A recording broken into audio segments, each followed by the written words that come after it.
So evidently you finished it. Now you start on this one here, see?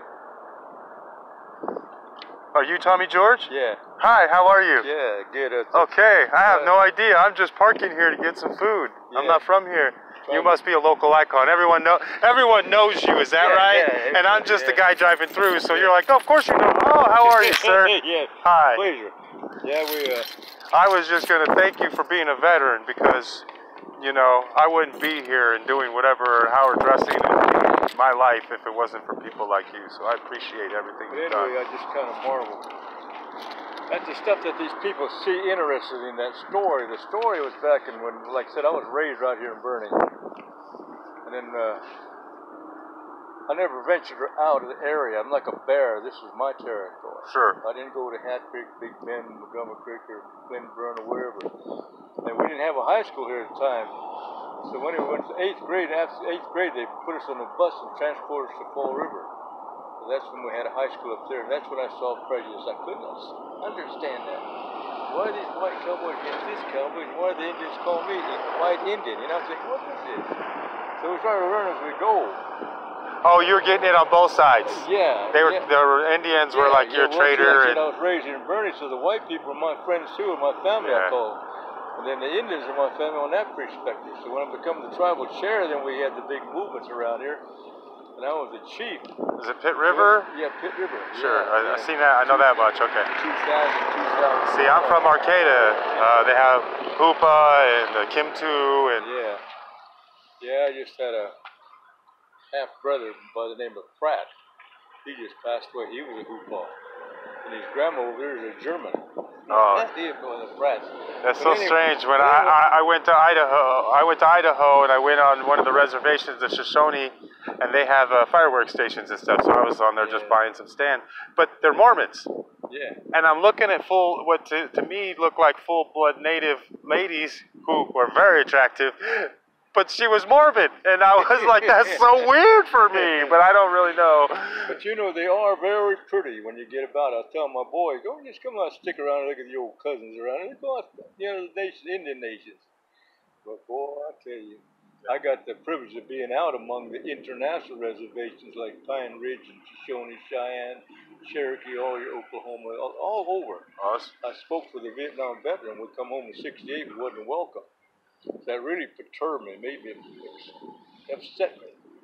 So anyway, what happened was I began seeing these movies like I never was into the TV. I got timber most of my life. I didn't have time to sit around and watch TV. When I got home, I went to sleep, got up, left again. But I began to watch these movies about how they show the Indian all drunk up and dinged up, no mind, you know. Yeah. Which is true. So it really got me going. See, I have an answer about that. And you see, people who are more healthier every day, they're very receptive to the smallest outside things. So whether it be sugar, salt, anything, your body feels it. Yeah. And alcohol, that's a foreign substance. That's what I like about the way this guy wrote this. See, I wasn't in the culture of tradition.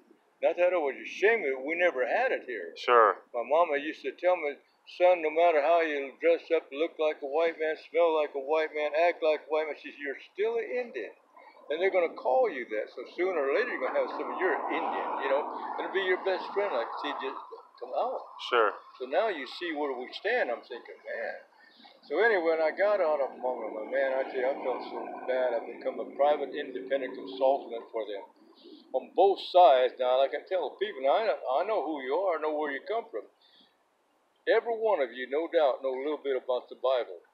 So right. You know that. So anyway, I take a lot of this stuff out of there because I find a lot of wisdom, a lot of knowledge. I agree. On the other perspective now, the old Indians, they're all gone now almost. Sure.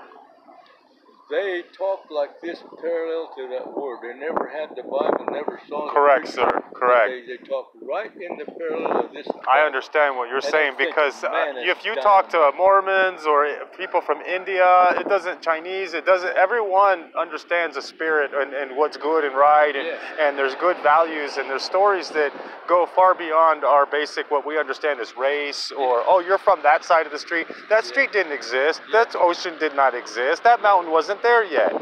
these stories are farther than that. Yeah. And yeah. That's what I like about the way this guy Religions wrote. were just, say, the smarter people who could read, interpret it, and explain it to people. Yeah, I said, I wish I knew all the people that weaved it. One lady did an autobiography, become the Grand Marshal of Burney in 2015. So everybody knew me by that. So anyway, what happened is that this lady's read that autobiography. I did a little autobiography. And she come up to me, man, she looked at me and says, you know, I feel like I want to ask you, can I touch you? I said, yeah, I put my Levi's on one leg at a time just like you do. But she said, you've done everything a man probably possibly wanted to do. And you've been there. She said, man, I read your autobiography. Man, that's dynamite. So now, the first story that they'd done for me was aired on the Unshackled radio station in 1987. The true story of Tommy George, Pit River Indian. Oh my Lord, I mean, that started hitting all over, and I mean, I tell you, people started coming by wanting the autograph, wanting to say hi to you, they wanted to get closer to you, you know. Now this next story came out about this one here, the Crooked Man, the Crooked Trail. That's just going to be dynamite, man. Powerful, but it's bringing life to the people that think they're nothing. You are something in his eyes. I'm talking about the creator of all mankind. I put it like this, I said, the man, the creator, whether you call him Jesus, the Lord, God, or whatever, great-grandfather, he created every one of you for a position in life. But you got to find it. Now, see, the old people used to tell us, you young men like braves, see, we didn't hear that until we went to reservation, but you young men here, you seek that vision that he gave you. You're called for a purpose and a plan. When I got home in 68, I felt the puzzle, a piece of puzzle was missing.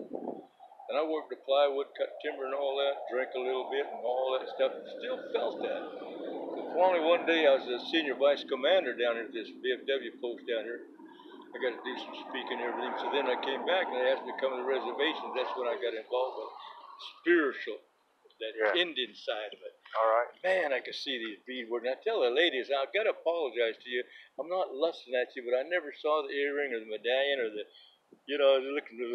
I mean, to tell you, I looked hard, see, but I never saw it. Yeah. So anyway, I got all into it. Then I went to Pine Ridge Reservation, and this one here puts goosebumps on everybody. Oh, I said, now here, something was missing. I knew, but I couldn't place it. I couldn't pinpoint it. What was it? What is it? So I got a Pine Ridge Reservation. My contact was gone. The powwow was going full blast. Motels was sold out. So I thought, well, I'll go outside the city limits and throw my sleeping bag out, and I still didn't understand. I'm naive about things, see. Sure. I'm on a genuine Indian reservation. Big one, Pine Ridge Reservation. It didn't dawn on me. I just know it was here where I was supposed to be for the weekend to do some speaking. So anyway, I laid my sleeping bag out like that, and I went down and sleep about 11:30. Some young kids came by. They kind of kicked me, not hard. You okay? I told them, yeah, I'm all right. Man, they said, you're out of state. They saw my California license plate. You're from out of state. These people up here will kill you. I said, nah, they won't kill me. They won't bother me. Okay, we just checked on you. About 3 o'clock in the morning, man, the backs of my hair comes up, and you know that was evil coming. Okay. Man, I just had my sleeping bag like that. And man, first time it hit me here, I could feel that. Boy, it hit again. Hit again. Third time it hit, I looked up. When I looked up, there was a chief on a horse. And the horse was straddling me like this. His chest was like this. As far as I could see with eye vision this way, behind him was horse and rider, meaning braves, on war horse paint. And I looked up like that. I said, like Paul, where he took it out of Corinthians, whether he was sleeping, dreaming, dead, or what, but I know I saw the vision. When I looked up like that, that chief looked down at me, and he put that spear that was in my javelin was inside of me. And he pointed at me, and I could see the words come out of his mouth. He pointed at me and said, you are a mighty warrior among my people. Then he disappeared. And I thought, man, so there was that connection. You were blessed. There was that piece of puzzle put back in there. Then He took a javelin out. Yeah. Yeah. Then when I came back here, that's when the council asked me, would you be our tribal chairman? I said, certainly. Yeah. So we have That's like the Buddha. Yeah, we have 11 bands in this area. one tribe, Pit River. Okay. So anyway, they got me in front of the council, and they said, now. Where I'm going, I met a couple kids there at Pit River, and they're from Mississippi, and I don't know how they relations, they come all the way back here because this is where they're from, or their relations are from. Yeah. Now see, we have a Pit River tribe in Oklahoma. Oh, okay. They were transported after Captain Jack raised Cain with him up there at Modoc. I mean, I know red-headed, white, blonde-haired women with blue eyes that are Pit River, and I know like a very white, you know, like southern y'all girl, you know, like very southern accent, and her brother's very dark like you know, or like me with dark black hair too, and you know, they're everywhere. They come back. They don't know too much about their story. Yeah, but anyway, after that I come back, and that's when they asked me if I'm certain.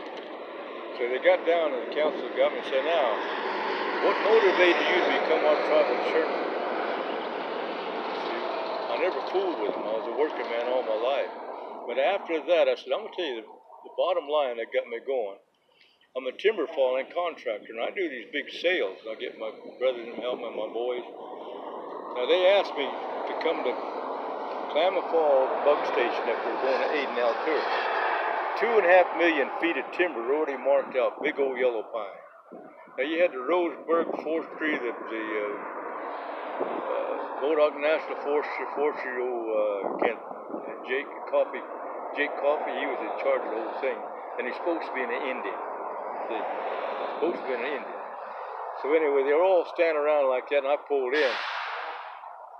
After they got through talking, I walked up to the big guys. You know, they're all 6 foot and all that, big chiefs. I said, now, what is the principle here? Jake Coffey. See, he's Indian, so I focused on him first. I said, what is the principle here, Jake Coffey? That you hired me as a timber farming contractor. He said, well, and with a shit-eating grin, see, that's what burned me up. Well, we hired you because we have 212 arc sites already marked off. And if we hired you, nobody would bother you. See the power Indian thing, right? Is this what we're talking about, a race card? Yeah. Just so I understand. Yeah. Right, this person kind of needs the inside locals to be okay with whatever he's doing. Yeah. That's what's going on. Okay, I understand. But they knew that the people wouldn't bother me. Bother them because if you were involved. Okay. And that just wasn't real quick. And there was no mediation, no agreement between Pit River tribes or nobody. They just done it. So anyway, I got there like that, and the logger, he comes to me and he says, you do the logging? See, he turned all the logging over to me, and I'll do the chipping. I said, okay, that's 3 different pieces of equipment working. So I called all the Zipper log truckers, got my boys up there, my brother and his boys. He says, now what do we do when we hit the arc sites? They're already ribboned off like this, see? You can't bother arc sites. They got buried in there. People living underneath these stuff. That logging outfit I'm talking about. So what happened was that now when we get there, I'll lay that big old pine tree down there. They're like here and bigger, this big pine. Okay. Lay it across. I want you to come and take that 966 loader and reach in the forks and grab them and make them clean up and get them out of there, disturbing that area. Right. Man, we finished that job, and them guys looked at it, and old Jake Coffey come up and he scratched his head like, Tommy George, I know you fell timber here.